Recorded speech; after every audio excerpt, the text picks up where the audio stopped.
Karena sebetulnya kan government itu Ya. mengurangi pengeluaran-pengeluaran yang tidak perlu dan yang boros kan, yang bocor yang selama Ya. ini selalu Pak Prabowo mengungkapkan dan nggak berubah tuh dari 2014 waktu saya jubir Ya. sampai sekarang kan dia selalu bilang bocor, bocor. Ya itu yang 30% itu yang mau ditutup. Oke.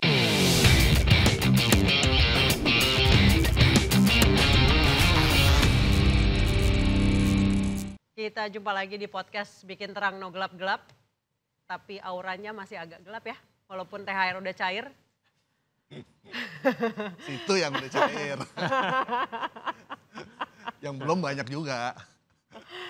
Tapi kabarnya banyak yang nggak belanja-belanja kayak tahun-tahun lalu. Bahkan katanya diperkirakan angka mudik ini berkurang 24% karena ya lagi sulit gitu masanya.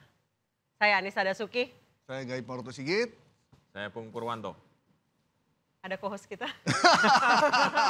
Saya Sandiaga Salahuddin. Kemana aja nih ya? Apa kabar Pak Sandi? Baik. Sibuk apa sekarang? Nisa, saya back to business. Oh. Jadi back to basic.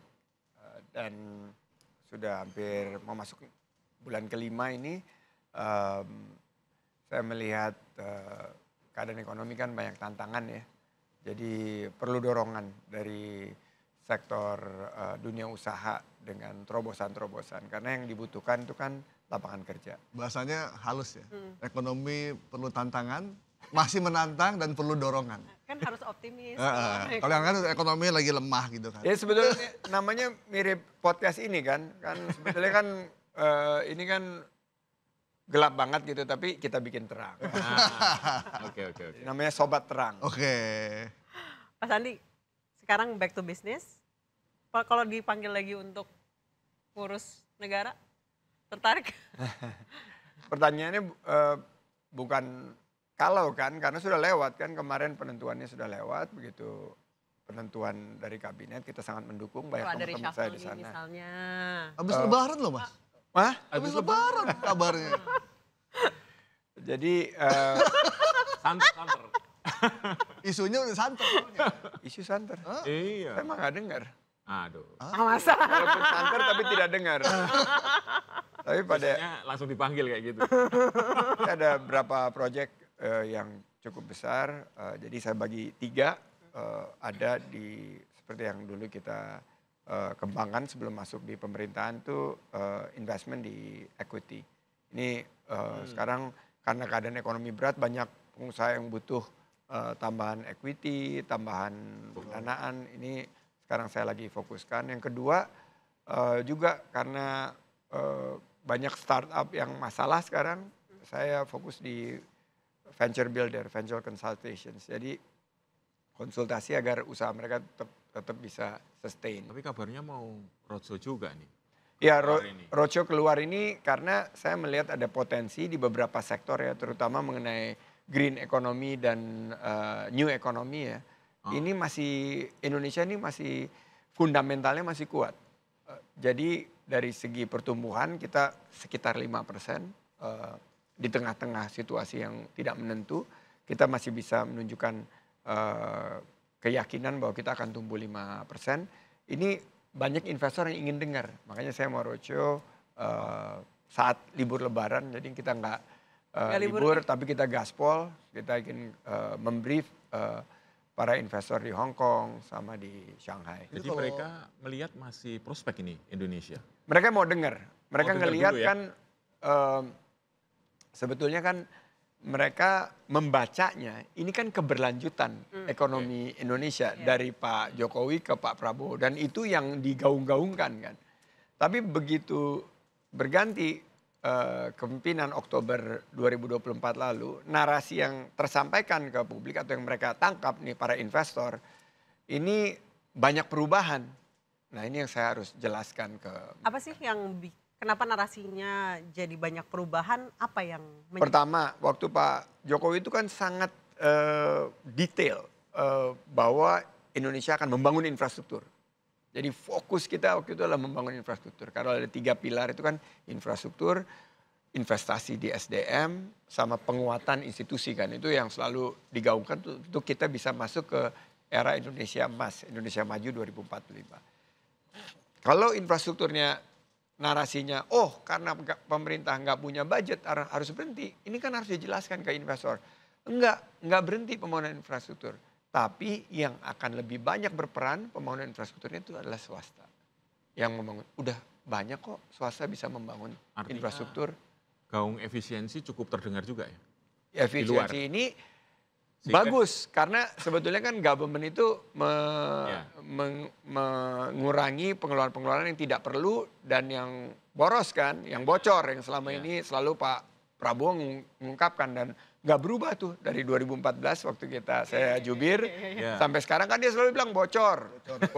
Ya itu yang 30% itu yang mau ditutup.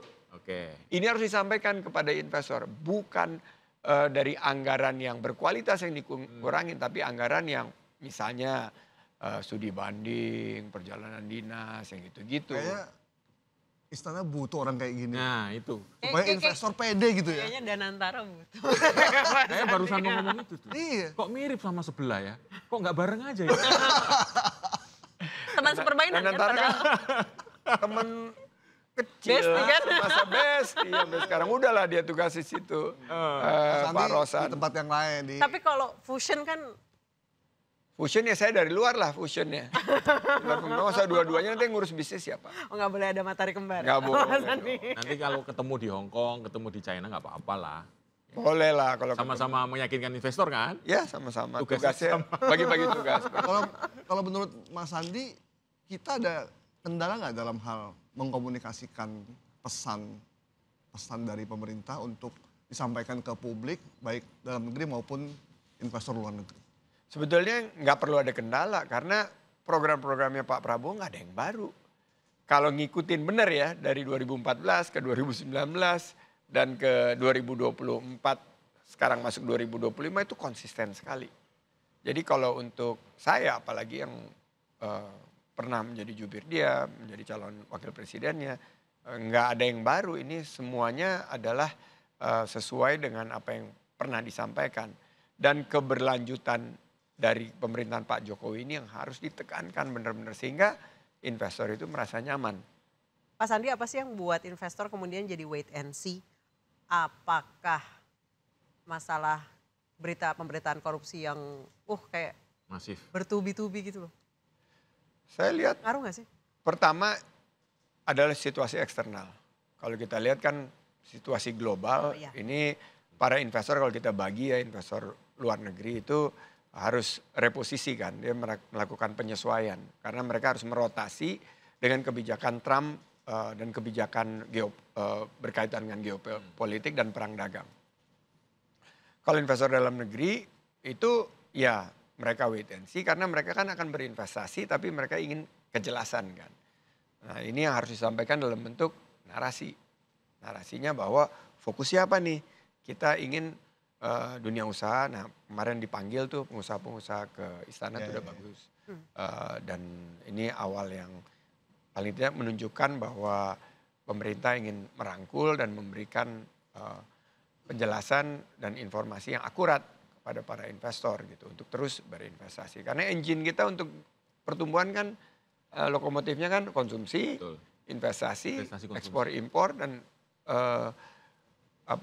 anggaran pemerintah kan. Nah ini yang pertama nih bahwa ya ada daya beli yang menurun, kita bisa fokus kepada konsumsi rumah tangga yang masih bisa bertumbuh. Yang kedua investasinya ini harus digenjot. Kayaknya Mas Andi bisa ya menerjemahkan programnya Pak Prabowo ya. Makanya itu. Harusnya Butuh sih ya. dibantu ya. Narasinya sih oke ya. Oke. Ya kan Pak Prabowo efisiensi kehilangan, kan? misalnya nih efisiensi itu kan nggak ada yang baru juga. Ini kan udah sering diumumkan sama dia. Tapi Mas Andi. Waktu debat-debat itu kan Lain ya. Kalau yang menjelaskan Mas Andi lain. Iya. Lain orang Lain loh. Itu Mas Andi. Namun Ada yang menjelaskan malah bikin marah loh. Ada loh Mas. Nah, yang tadi kan dia kayaknya menghindar terus ya.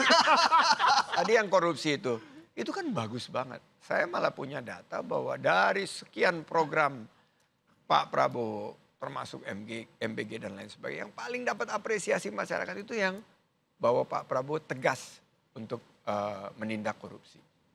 Dan itu kan konsepnya dia strong government, firm leaders. Saya tuh selalu Cocok kayaknya nyampaikan. udah. Iya udah. Angle-nya itu loh. Pas. Tapi Mas Andi, narasi yang Angle. diterima masyarakat adalah, pemerintahnya nggak bener, Iya. berita korupsi tiap hari, rakyat capek. Justru di sosmed tuh yang rame itu, Nah, bukan narasi. yang harus justru- disampaikan itu adalah ini program utamanya Pak Prabowo untuk Detoksifikasi. meningkatkan efisiensi, bukan ganti posisi. Jadi bukan ganti pemain gitu loh. Nah ini kan yang akhirnya berbahaya kalau disampaikan bahwa ini sebetulnya hanya untuk bertukar pemain gitu. Nah itu. Nah, yang harus disampaikan. Oh itu. Ini yang membuat tagarnya kabur aja dulu. Sama Indonesia gelap gitu, Bang. Ya kabur aja dulu dan Indonesia gelap juga nggak perlu ditanggapi secara Iya. negatif Iya, dan benar. sebagainya kan. Benar. Ini sesuatu yang natural gitu loh. Kalau kan ada habis Beda. gelap terbitlah terang. Ini kayak podcast ini. Kan kayak Bikin habis terang. gelap terbitlah terang. Memang agak gelap orang namanya juga semuanya dalam ekonomi global seperti ini. Tapi gimana caranya kita bikin terang gitu loh. Kan source of hope atau Iya. harapan itu harus terus dibangun. Tapi pesimisme yang muncul di sosmed itu, ini rupiah anjlok, bahkan Saham. melebihi rekor ketika krisis Krisis moneter 98. 98. Kan orang yang nggak ngerti itu langsung otaknya, wah kita akan balik lagi kayak krisis kayak dulu. Kemudian dimunculkanlah gambar-gambar ketika kerusuhan ketika itu. Iya. Akankah Indonesia balik lagi seperti itu? Saya nggak melihat ini Indonesia jauh lebih solid secara ekonomi. Nomor 2 politiknya sudah lebih stabil. Kita sudah ada dalam kontestasi demokrasi yang sudah semakin matang. Dan pemerintahan ini sudah mendapat dukungan yang luar biasa. Misalnya nih, Pak Prabowo memiliki tingkat kepuasan 80% itu. Ya. Pernah loh ada presiden sampai 80%. Pak Prabowo ya 80%, Pak SBY 10 tahun, Pak Jokowi 10 tahun. Tingkat kepuasan 80% ini yang paling dekat itu Pak Jokowi kalau nggak salah 70 sekian. 78 ya. 78. 78 ya Iya, paling tinggi ya. iya. Ini 80 gitu. Nah, PR-nya karena begitu ini Pak Prabowo 80%. Begitu diturunkan ke pemerintahan, tingkat kepuasan garis miring kepercayaannya itu turun dari 80 ke 60 gitu. Begitu diturunkan ke kebijakan, ini udah di bawah 50. Berarti udah lebih dari setengah orang yang sangat mengkhawatirkan kebijakan-kebijakan ini. Ini tugasnya gimana seluruh Indonesia Incorporated ini memberikan rasa percaya kembali bahwa iya kita sekarang sama-sama nih menghadapi situasi ini dan kuncinya harus bersatu. Ini kayaknya FYP gue yang salah nih. Kalau ngomong-ngomong Iya, beliau gue tuh salah kayaknya. kayaknya Indonesia tuh optimis Adem. banget. Iya, Adem banget ya.